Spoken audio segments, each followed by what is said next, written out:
Okay, now that your Google Drive is organized, or maybe on its way to being organized, let me show you a few things about Google Docs.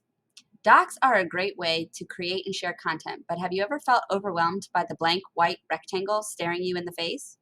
Consider using Google Docs templates. To browse templates, click on the expand arrow when you go to open a new doc, you can see here on the right-hand side, and select from a template. You can see here there are a variety of templates to choose from. Once you find a template with the aesthetic you like, select your preference and swap out the content for the template with your own. So for example, you can see they have letters.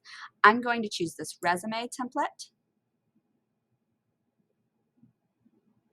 And here I can go ahead and insert my own name and title.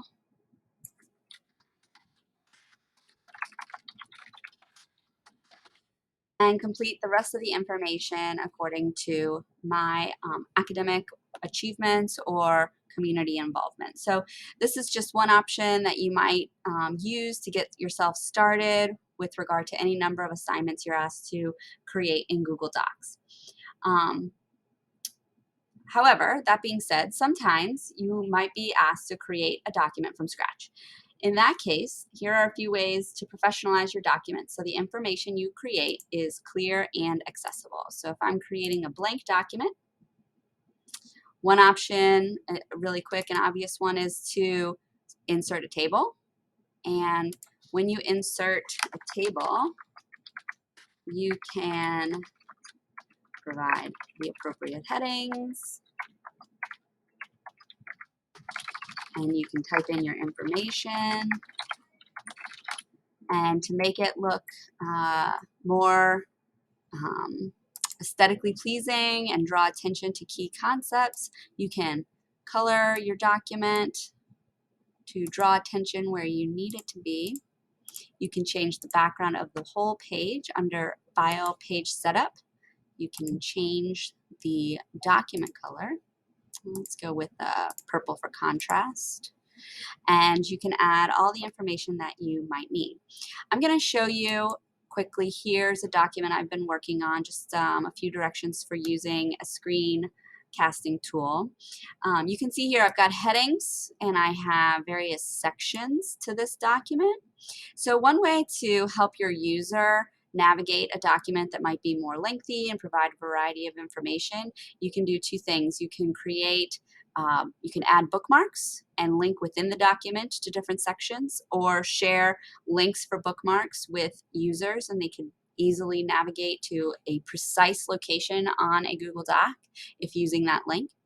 And you can also apply proper headings, which will then create a sort of table of contents for your users. So this is really an accessibility feature that is important to consider, as any screen reader is going to note when a heading is being read versus normal text. So while you can change the size of headings to make them bigger and bolder to note their differentiating factor, changing them officially to a heading helps with those accessibility. And you can still bold the text like that. So doing so, then if you come over here to the outline, you can see each one of my headings. I can click on them and it will help me navigate the document more seamlessly there. To add a bookmark to a heading, you can highlight the text of your heading, come up to Insert, and select Bookmark. You can then copy that link, scrolling down to another section of your document. Perhaps you want to help your user navigate to the top of the screen or to that next heading in a particular section. To do that, you can hyperlink the bookmark within the document. Highlight the text you want to hyperlink once you've copied the bookmarked link, and press Control K, Control V to paste the link and click apply. Then if the user clicks on that, they will navigate back up to the top where that bookmark was in the document. So it's a way just to help your users more easily navigate a large amount of information in Google Docs. Lastly, I want to show you a few miscellaneous tips.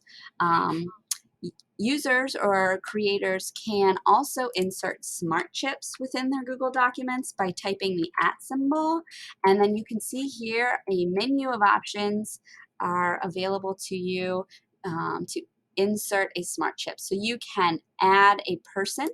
So if I want to add Miss Charles Williams here, she would get a notification that she's added to the document.